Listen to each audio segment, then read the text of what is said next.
It's been over a year since the passing of the greatest Muhammad Ali. And even though he is physically missed, his photographic and video presence continues to play a huge role in our culture.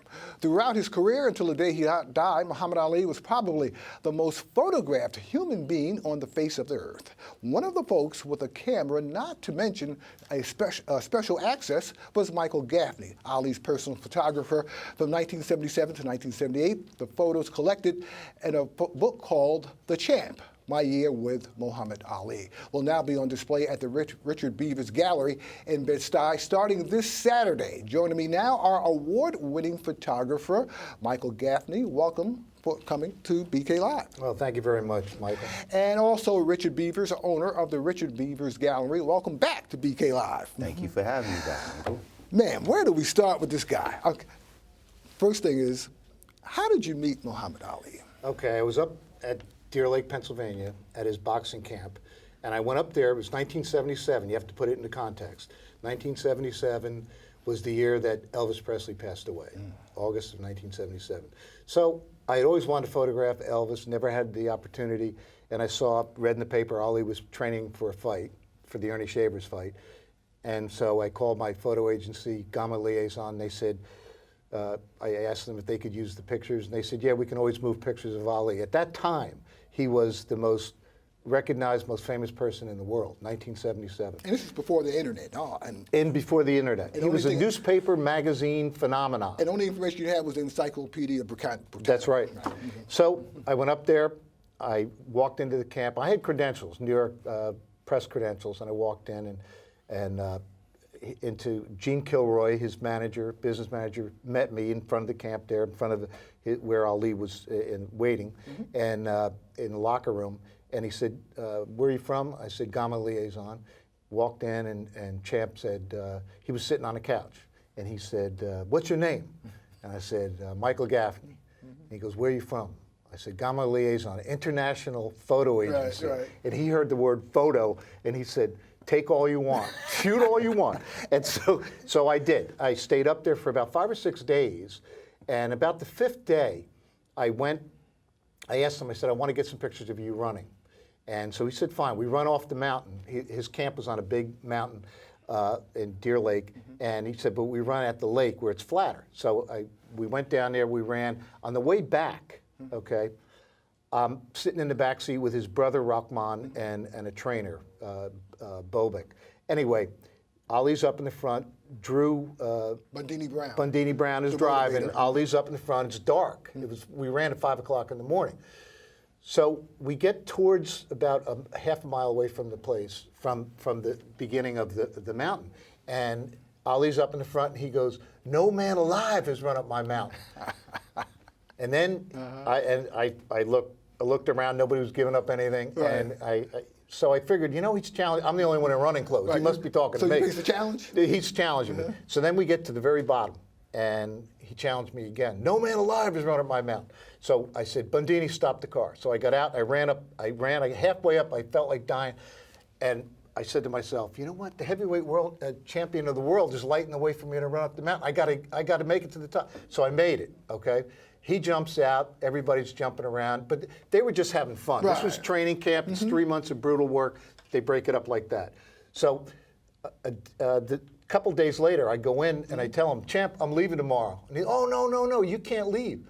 I said, no, Champ, I've got to get home. I haven't seen my wife in 7 days, and I'm a news photographer. I've got a job. And back then there was no cell phones or anything no cell phones, and so he says, I said, what do you need 2 photographers? Oh, he says, I want to make you an offer.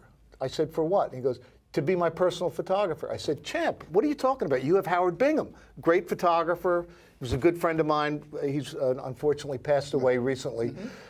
So I said, why? You have Howard. What do you need another guy for? And he said, because Howard's running for Congress, and I need somebody to take, I don't want photographers around my kids. And so I said, Champ, I got to talk to my wife. And he saw that I was hesitating, and then he said, this was after the Brando imitation. Right.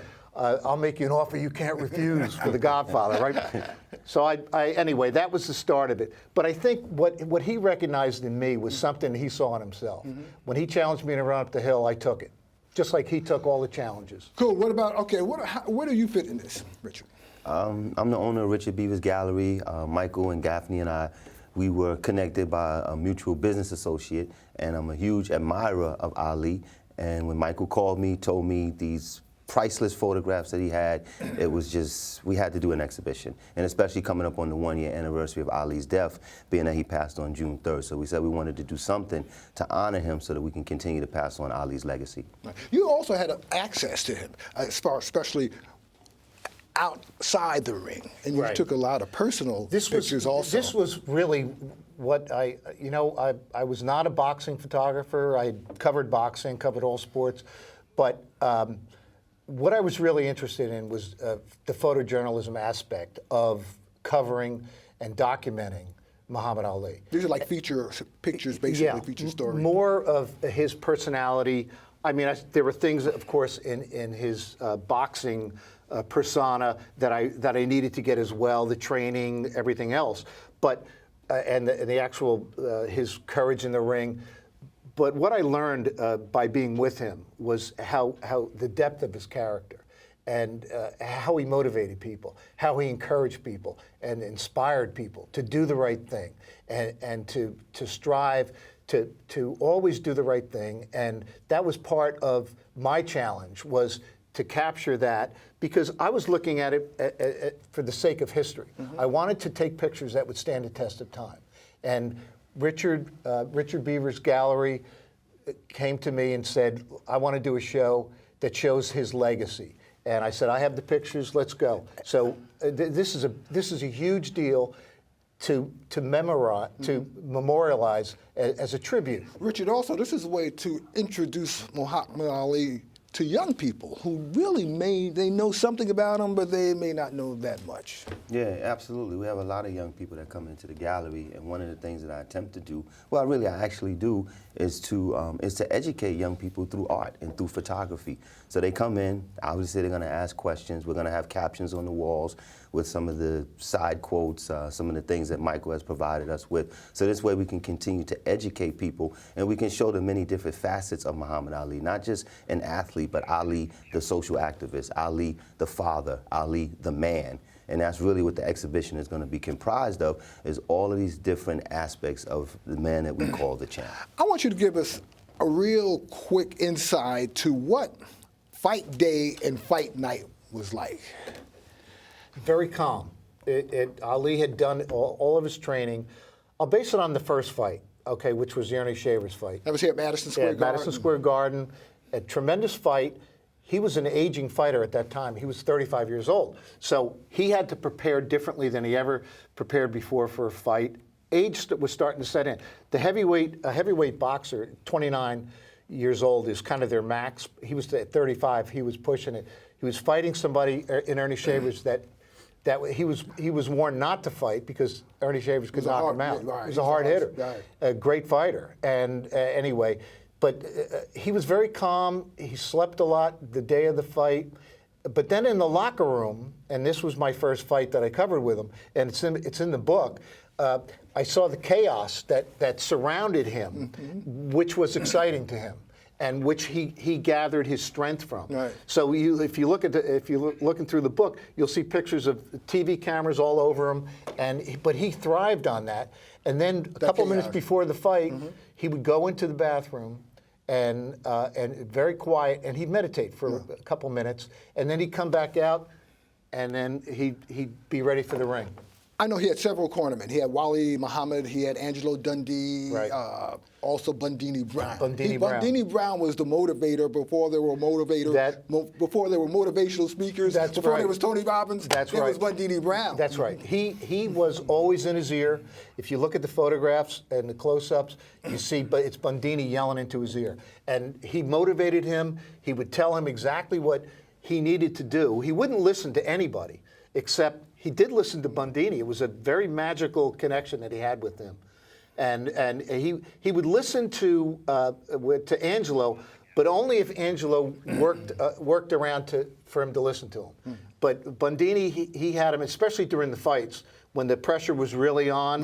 Bundini had this It was like a guru, You the like champ, right? spiritual. You the champ. You the boss with the of all hot time. sauce. You the greatest. Well, he was the one who invented float like a butterfly, sting like a bee. Right. That was Drew Bundini Brown. This weekend? This Let's weekend, talk about it. June 17th, 2017, opening receptions from 6 to 9 p.m. at Richard Beavers Gallery. And then on July 9th, from 2 to 5 p.m., Michael will be back to the gallery, and he will be doing a book signing and discussion. Mike, I wish we had all day. Thank you so much, Michael. I could talk It's about been an my hour. pleasure. Thank you. We can talk for another hour. That's right. That's Give true. us some more time That's here. right. We need Some more time. We need more time. The greatest of all time.